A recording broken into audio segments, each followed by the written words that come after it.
Bonjour YouTube et bienvenue dans cette nouvelle vidéo, j'espère que vous allez bien et aujourd'hui on se retrouve pour traiter du film L'affaire SK1 qui raconte tout simplement l'affaire du tueur en série Guy Georges, aussi appelé le tueur de l'Est parisien. C'est donc un tueur en série français que nous allons découvrir aujourd'hui dans ce nouvel épisode de l'Histoire derrière.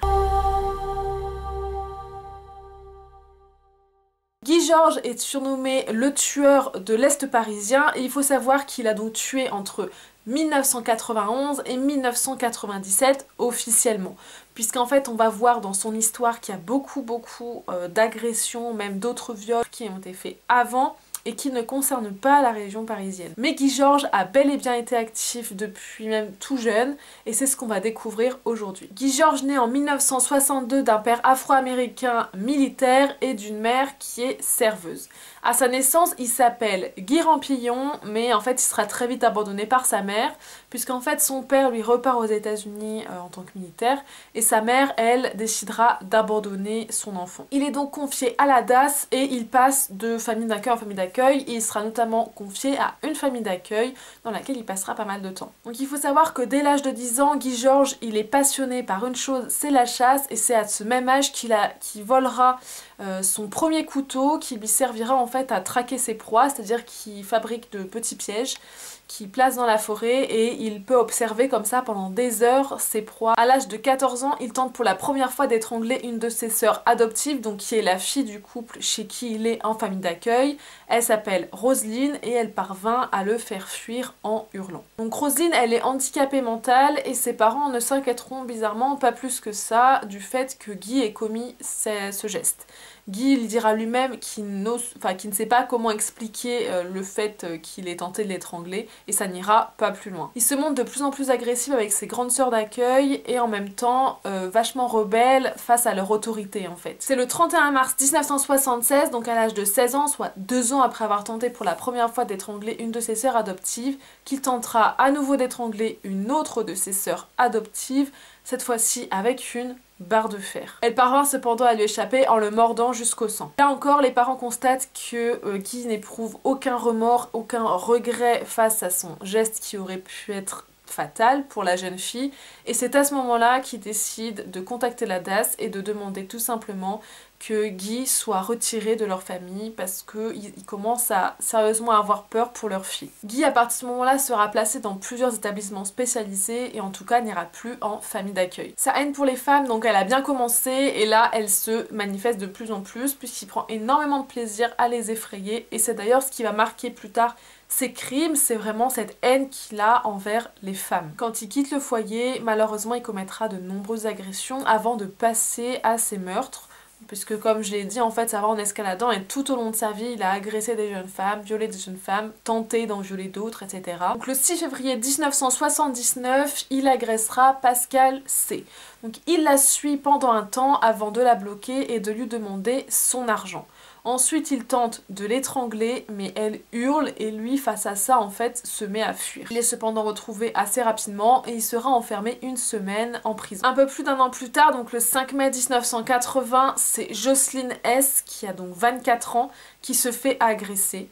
Il lui arrache son sac, la plaque et la frappe avant de lui prendre son argent. 10 jours seulement après, soit le 15 mai, Roselyne C, 33 ans, se fait également agresser, toujours par Guy Georges. Cette fois-ci, la jeune femme tente de résister en ne cédant pas son sac à main et celui-ci n'hésite pas à lui planter son couteau dans la joue. Il sera arrêté 2 jours plus tard et condamné à 1 an de prison pour les agressions qu'il a commises à Angers, puisque jusque-là, c'était vraiment Angers. Il sortira le 10 février 1981 et ne perd pas de temps pour récidiver. Il arrive directement à Paris après sa libération, ne voulant plus rester à Angers, où de toute façon il est assez connu des services de police, donc il s'en va directement à Paris et ne perd pas de temps puisqu'au tout début des années 80, soit à sa libération globalement, dès qu'il arrive à Paris, il violera et tentera de tuer en poignardant une jeune fille. Cette jeune fille, c'est Nathalie L, elle a 18 ans, elle est enceinte et elle se fera poignarder par Guy Georges. Il la poignarde à la poitrine et au cou avant de la traîner dans un sous-sol où il la violera et il la poignardera une dernière fois après l'avoir violée afin de s'assurer qu'elle est morte. Ensuite il s'en va pensant clairement qu'il l'a tuée, mais celle-ci en réalité n'est pas morte et elle parviendra à se traîner afin d'aller prévenir les secours. Donc malheureusement, l'affaire sera classée faute de preuves et Guy Georges ne sera jamais inquiété pour cette affaire. Il faut savoir qu'aujourd'hui, Nathalie n'a toujours pas obtenu justice puisque même s'il a été emprisonné pour tous les autres meurtres qu'il a commis, Guy Georges, lui, n'a pas été inquiété, n'a pas été jugé pour ce crime-là puisque tout simplement la prescription était de mise et donc ça faisait beaucoup trop longtemps et la jeune fille a reconnu, mais trop tard, son agresseur, donc qui était Guy Georges. Ensuite, il continuera plusieurs fois avec des viols et d'autres tentatives de meurtre, avec, entre-temps, pendant des années, en fait, des allers-retours en prison. En 1984, il viole et poignarde Pascale Nix, qui arrive, elle, à s'échapper aussi. Mais cette fois-ci, Guy Georges est retrouvé et il sera jugé et condamné à 10 ans de prison pour ce crime. En 1990, il bénéficie d'une semi-liberté, c'est-à-dire qu'il peut sortir, mais il en profite, lui, pour s'échapper. En fait, il n'avait pas le droit d'aller dans un certain périmètre et il s'échappe et s'en va tout de suite à Paris. Et donc le 25 janvier 1991, donc très peu de temps après sa sortie, on retrouvera une certaine Pascale Escarfaille morte et ses vêtements ont été lacérés et ses sous-vêtements découpés. Elle a été violée et égorgée comme toutes ses victimes qui suivront. Il faut savoir que pour tous les meurtres, on retrouvera à partir de ce moment-là globalement le même mode opératoire et la même arme du crime puisqu'à chaque fois c'est un Opinel numéro 12 qui est utilisé pour tuer ses victimes. Pascale Nix, c'est vraiment la première victime de celui qu'on va appeler donc le tueur de l'Est parisien, puisque c'est vraiment à partir d'elle qu'on va noter une réelle série et avec tous les meurtres qui vont suivre. Aucun ADN ne sera retrouvé sur cette scène de crime, et donc aucun lien pour l'instant ne peut apparemment être fait. En février 1991, donc c'est très peu de temps après son premier meurtre officiellement puisqu'il a déjà agressé avant comme vous avez pu le voir, mais après donc son premier meurtre, il se rend de lui-même à la prison de Caen où il se remet lui-même en prison en fait. Puisque forcément il s'était enfui, donc il était recherché, et là c'est lui-même qui va se rendre à la prison de Caen, où il y restera un temps avant d'être transféré à celle de Coutances. Donc il avait été condamné à 10 ans de prison, mais il sortira quand même le 4 avril 1992, sans avoir fait complètement ses 10 ans. Il fait seulement un peu plus d'1 an entre la prison de Caen et celle de Coutances et est finalement relâché. Un peu plus de 15 jours après son arrivée à Paris, il agressera Éléonore P.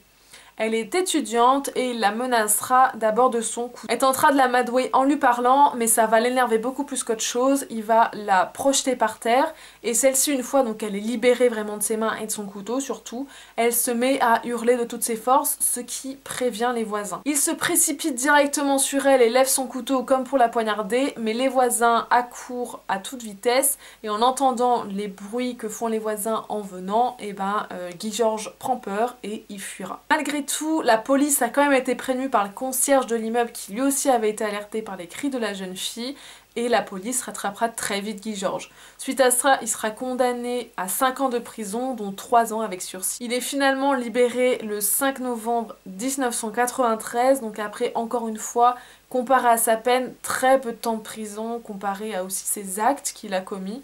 Il est libéré et il retourne à Paris encore une fois. C'est en janvier 1994 que Catherine Rocher, âgée de 27 ans, est retrouvée morte. Elle a été elle aussi violée et égorgée. Elle est retrouvée donc la gorge tranchée dans un parking et c'est bien Guy Georges qui a commis ces actes. Et le 13 janvier, soit quelques jours après le meurtre de Catherine Rocher, il agressera une certaine Annie L, qu'il forcera à lui faire une fellation et lui demandera son sac. Il l'agresse en bas de son immeuble et il la force à monter jusqu'à sa porte. Là, il commencera à la forcer à lui faire une fellation et lui demandera de lui donner son sac. Guy Georges demandera ensuite à Annie de le faire rentrer chez elle, puisqu'ils sont donc juste devant sa porte, mais elle dira qu'il y a déjà quelqu'un chez elle. Il se prend de colère et puis il fait tomber par accident la veste d'Annie. Ensuite, il va pour la ramasser et Annie profite de ce moment d'inattention de la part de Guy Georges pour aller en vitesse dans sa maison et s'enfermer à double tour. Il faut savoir que ce soir-là, il n'y avait bel et bien personne chez elle et qu'elle était donc seule. Elle prévient donc du même coup la police et lui bien sûr prend encore une fois la fuite. Donc en novembre, donc quelques mois plus tard, Elsa Benadi, 22 ans, est retrouvée dans sa voiture. Elle a été violée et est retrouvée égorgée. Là, on constate que la signature du tueur est exactement la même que pour Catherine, c'est-à-dire que son soutien-gorge est coupé au milieu des deux bonnets et que ses vêtements sont tailladés. 2 mois plus tard, en décembre, Agnès Nickjump est retrouvée à son domicile. Elle a 32 ans, elle a été, selon le même mode opératoire, violée et égorgée, mais cette fois-ci, on retrouve du sperme sur le corps de la jeune femme. Quelques mois plus tard, c'est Elisabeth Ortega qui se fait agresser par Guy Georges et encore une fois, celle-ci parviendra à s'échapper. Elisabeth prévient la police, ils s'en viennent à son domicile et c'est là qu'ils trouvent un mégot de cigarette avec l'ADN de celui qui l'a agressé. Et il constate que l'ADN correspond en tout point à celui retrouvé sur le corps d'Agnès Nickjump. L'empreinte est alors baptisée SK1 pour Serial Killer 1 et l'enquête continue de plus belle. Elisabeth dressera même un portrait robot d'un homme plutôt nord-africain, mais ce qui ne correspond en fait pas vraiment à la réalité de Guy Georges, puisque lui n'a pas vraiment un physique nord-africain. Et donc ça compliquera davantage, bien entendu, les recherches du tueur. En 1995, il tue à nouveau et c'est Helen Frinking qui est tuée. Son ADN sera donc retrouvé sur son corps encore une fois, et encore une fois, il correspondra bien aux ADN retrouvés précédemment sur le corps d'Agnès et sur le mégot au domicile d'Elisabeth. Donc en septembre 1995, il agresse une jeune fille qui s'appelle Mélanie Bakou, mais elle arrive à lui échapper. Lui fuit bien entendu et dans sa fuite cette fois-ci il fait tomber son portefeuille, ce qui permettra de le retrouver assez facilement, mais il ne sera condamné qu'à 30 mois puisque bien entendu c'est une agression mais ils ne font pas forcément le lien avec les autres meurtres qui ont pu avoir lieu bien plus tôt. Il sera tout de même interrogé sur tous les meurtres qui ont eu lieu précédemment, mais malheureusement les preuves ne concordent pas puisque son sang ne correspond pas au sang retrouvé dans la voiture d'Elsa Benadi. Et Elisabeth, la victime chez laquelle on a retrouvé un mégot de cigarette, ne reconnaît pas non plus Guy Georges comme étant son agresseur. Il sortira de prison en juin 1997 et le 2 juillet, soit un mois après sa sortie, il agressera Estelle F, âgée de 24 ans et qui parvient, elle, à lui échapper. Le 23 septembre, Magali Sirotti, une jeune fille de 19 ans, croise la route de Guy Georges et elle se fera assassiner par lui. Toujours le même principe, elle se fera violer puis égorger. Le 28 octobre, soit un peu plus d'un mois après le meurtre de Magali, c'est Valérie L qui se fait agresser. Elle se fait agresser et arrive à le faire fuir en se mettant à hurler de toutes ses forces. Il prend peur et surpris, il s'enfuit. 15 jours plus tard, Estelle Magde est aussi retrouvée, donc le 15 novembre, elle est retrouvée. Il attache les mains d'Estelle avec des lacets, lacère ses vêtements et la tue finalement. Sur son corps, donc on retrouve encore une fois de l'ADN qui correspond encore une fois à l'ADN qu'on avait retrouvé sur d'autres corps avant. À partir de ce meurtre-là, il y a vraiment la police qui met tout en place auprès d'un laboratoire pour vraiment faire des recherches très approfondies sur l'ADN qu'on a tout retrouvé parce qu'en fait on a tout l'ADN mais les recherches n'avancent pas très vite et on ne trouve pas qui ça pourrait être. Donc les laboratoires travaillent beaucoup dessus sur l'ADN du SK1. C'est le 24 mars 1998 qu'on a enfin un résultat. Ils arrivent à identifier tout simplement Guy Georges pour la première fois avec tout l'ADN qui était à leur disposition. Il sera donc arrêté seulement 2 jours plus tard. Donc, au début de son interrogatoire, il niera tout en bloc, mais au fur et à mesure qu'il est interrogé, il finira par tout avouer dans les détails et à avouer donc les 7 meurtres au complet. Cependant, il continue de nier d'être l'agresseur de Annie L, d'Estelle F et Valérie L, bien que celle-ci l'ait reconnue. Mais il continuera de nier que c'est bien lui qui les a agressés. Il avoue tout et les policiers sont vraiment frappés par le manque de remords et le manque de compassion dont il fait preuve, puisqu'en effet, il est très détaché et n'éprouve aucun remords. Donc le procès commencera le 19 mars 2001, soit près de 10 ans après le tout premier meurtre. Et au procès, il continuera de dire, malgré le fait qu'il ait avoué lors des interrogatoires, il commence par tout nier. Mais pareil, au bout de 3 semaines de procès, il finit par tout avouer entre quelques sanglots par-ci par-là. Il se met à pleurer et à tout avouer au niveau des meurtres. Le procès se termine le 5 avril 2001, donc après 3 semaines de procès, et celui que l'on surnomme le tueur de l'Est parisien est condamné à la perpétuité, avec une peine de sûreté de 22 ans.